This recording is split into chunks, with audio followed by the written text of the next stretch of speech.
تیسرا مضمون سمجھو، یہ جو ہیں صحابہ، تابعین اور تبع تابعین، یہ زمانے کے طول میں بھی ہیں اور چوڑائی میں بھی ہیں۔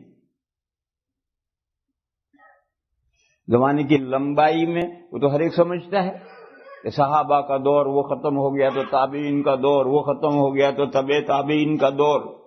نہیں، زمانے کی چوڑائی میں بھی یہ تینوں دور ساتھ ساتھ چلتے ہیں۔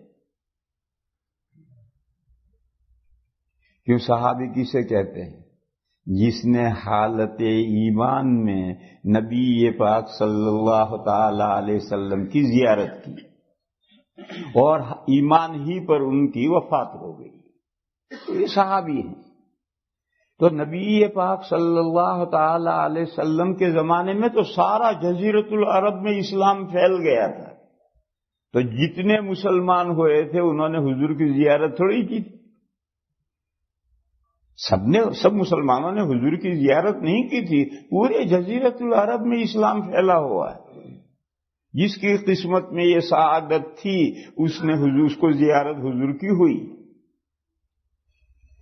پھر مدینہ سے کوئی صحابی مثال کے طور پر سفر کرتے ہوئے کسی قبیلے سے گزرے، یا زکاتیں وغیرہ وصول کرنے کے لیے گئے، یا گورنر بن کر گئے، تو وہاں کے مسلمانوں نے صحابی کو دیکھا تو اب یہ تابعی ہو گئے۔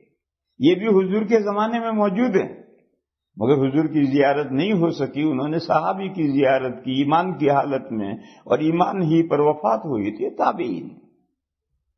لیکن حضور کے زمانے میں سارے مسلمانوں نے صحابی کو، صحابہ کو بھی نہیں دیکھا تھا۔ بعض ایسے بھی تھے جنہوں نے کسی صحابی کو زندگی بھر نہیں دیکھا، بلکہ ان لوگوں کو دیکھا جنہوں نے صحابی کو دیکھا، یعنی تابعین کو دیکھا، تبع تابعین ہو گئے۔ اور پھر چوتھا، ایسے بھی مسلمان ہو سکتے تھے کہ انہوں نے کسی تابعی کو بھی نہیں دیکھا، تبع تابعین کو دیکھا، ان کا کوئی شمار نہیں۔ جن مسلمانوں نے تبع تابعین کو دیکھا ان کا کوئی کلاس نہیں ہے، تین ہی کلاس حضور نے قائم کیے۔ فرمایا خیر الناس قرنی ثم الذین یلونہم ثم الذین یلونہم، بہترین زمانہ میرا زمانہ ہے، پھر وہ زمانہ ہے جو ان سے متصل ہے۔ یہ جو متصل ہونا ہے لمبائی میں بھی اور چوڑائی میں بھی، پھر وہ لوگ ہیں جو ان سے متصل ہیں، بس۔ لہذا صحابہ، تابعین، تبع تابعین، یہ تین خیر القرون ہیں۔ پھر آگے کا جو چوتھا قرن ہے اس کے کوئی کلاس قائم حضور نے نہیں کیے۔ اور اصل جو مضمون جو میں نے سمجھایا کہ جب سارے صحابہ مر چکیں گے، وفات پا جائیں گے، تب تابعین کا دور شروع ہوگا، یہ لمبائی میں۔ اور چوڑائی میں جس نے حضور کی زیارت کی وہ صحابہ، جس نے صحابی کی زیارت کی وہ تابعین، جس نے تابعین کی زیارت کی وہ تبع تابعین، اس سے آگے جو مسلمان ہیں ان کا کوئی کلاس نہیں۔ یہ مضمون بھی سمجھ کے ذہن میں رکھنا چاہیے۔ تو میں نے عرض کیا تھا کہ صحابہ کے زمانے میں عقائد میں کوئی اختلاف شروع نہیں ہو، تابعین کے زمانے سے شروع ہو، اور وہ تابعین ساتھ ہی ساتھ صحابہ کے ساتھ ہی ساتھ ان کا زمانہ بھی چل رہا ہے۔ مگر ایک صحابی بھی ایسا نہیں ہے، تاریخ نے ایسا ریکارڈ نہیں کیا کہ جس نے جن عقائد پر نبی پاک صلی اللہ تعالی علیہ وسلم نے ان کو چھوڑا تھا اس سے ذرا بھی ہٹے ہوں، ایسا نہیں تھا۔ یہ جو اختلاف عقائد میں شروع ہوا وہ تابعین، تبع تابعین کے زمانے سے شروع ہوا۔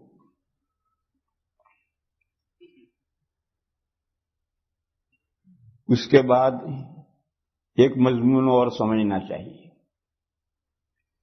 وہ مضمون یہ ہے کہ حدیث ہے کہ یہود کے 71 فرقے ہوئے سب جہنم میں، عیسائیوں کے 72 فرقے ہوئے سب جہنم میں، اور میری امت کے 73 فرقے ہوں گے۔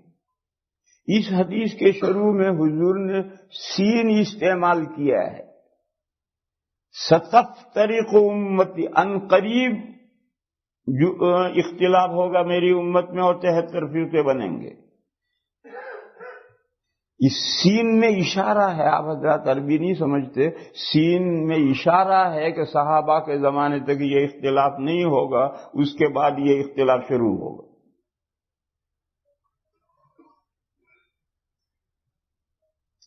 وجہ کیا ہے؟ وجہ ہے صحابہ حضور کے شاگرد تھے، تابعین صحابہ کے شاگرد تھے، تبع تابعین تابعین کے شاگرد تھے. جتنا دور جائیں گے اتنا استاد کا اثر کمزور پڑتا چلا جائے گا. موٹی سی بات ہے. آپ وہاں سورج نکلتا ہے، پارکنگ میں آپ کھڑے ہیں، وہاں جو دھوپ پڑ رہی ہے، اور وہاں آئینہ لے کر آپ کھڑے ہوں اور مسجد کے اندر فوکس ڈالیں اور یہاں دھوپ آئے، اس دھوپ میں اس دھوپ میں فرق ہوگا. کیوں؟ وہاں سورج کی دھوپ ڈائریکٹ آ رہی ہے، اور وہاں سے جو آئینہ آپ دکھا کر فوق سے یہاں ڈال رہے ہیں، یہ بالواسطہ آئینے کے واسطے سے آ رہی ہے، دونوں میں کمزوری ہوگی. دوسری مثال لو، ایک سورج نکلتا ہے تو وہ اپنی روشنی زمین پر ڈائریکٹ ڈالتا ہے. دوسری صورت یہ ہے کہ سورج چاند پر روشنی ڈالتا ہے، پھر چاند زمین پر روشنی ڈالتی ہے. دیکھو یہ کمزور ہو جائے گی. جو چاند پر روشنی سورج نے ڈالی، پھر رات میں چاند نے زمین پر روشنی ڈالی، اور دن میں سورج نے ڈائریکٹ روشنی ڈالی. دونوں میں بہت بڑا فرق ہے. اسی طریقے سے میرے بھائیوں سمجھنا چاہیے کہ صحابہ کی یہ خصوصیت کیوں ہے؟ ان کے معلم حضور تھے. اور پھر آگے کمزوری کیوں آ گئی؟ پہلے استاد سے دوری ہو گئی، اور پہلے استاد سے جتنی دوری ہوتی چلی جائے گی اتنے ہی فتنے شروع ہوتے چلے جائیں گے. آپ کو یاد ہے کہ حدیثوں میں قیامت کے قریب میں فتنوں کی بڑی خبریں دی گئی ہیں. وہ کیوں؟ وہ معلم اول، اس سے زمانہ جتنا دور ہوتا چلا جائے گا اتنے دل سخت ہوتے چلے جائیں گے، اور پہلے معلم کے اثرات کمزور پڑتے چلے جائیں گے. سمجھنے کی بات یہ ہے کہ یہ جو حدیث ہے کہ میری امت کے 73 فرقے ہوں گے، ان میں سے 72 جہنم میں جائیں گے، ایک فرقہ جنت میں جائے گا. یہ حدیث مسائل میں جو اختلافات ہوئے ہیں اور فرقے ہوئے ہیں اس سے اس حدیث کا تعلق نہیں ہے، کیونکہ مسائل میں اختلاف تو صحابہ کے زمانے سے شروع ہو گئے. اس حدیث شریف کا تعلق عقائد میں جو اختلافات ہوئے اور فرقے بنے اس سے اس کا تعلق ہے. ایک فرقہ جو جنت میں جائے گا، صحابہ نے پوچھا وہ کون ہے؟ تو حضور نے فرمایا ما انا علیہ و صحابی. وہ فرقہ وہ ہے جو میں جس پر ہوں اور میرے صحابہ جس پر ہیں، یعنی جن عقائد پر ہیں. نبی پاک صلی اللہ تعالی علیہ وسلم نے جن عقائد کی تعلیم دی ہے، اور میں نے کہا تھا کہ صحابہ میں عقائد میں اختلاف نہیں ہو، تمام صحابہ جن عقائد پر تھے ان عقائد پر جو ہوگا وہ جنت میں جائے گا، اور ان عقائد سے جو ہٹے گا اس کا حال دوسرا ہوگا. وہ 72 فرقوں میں گیا.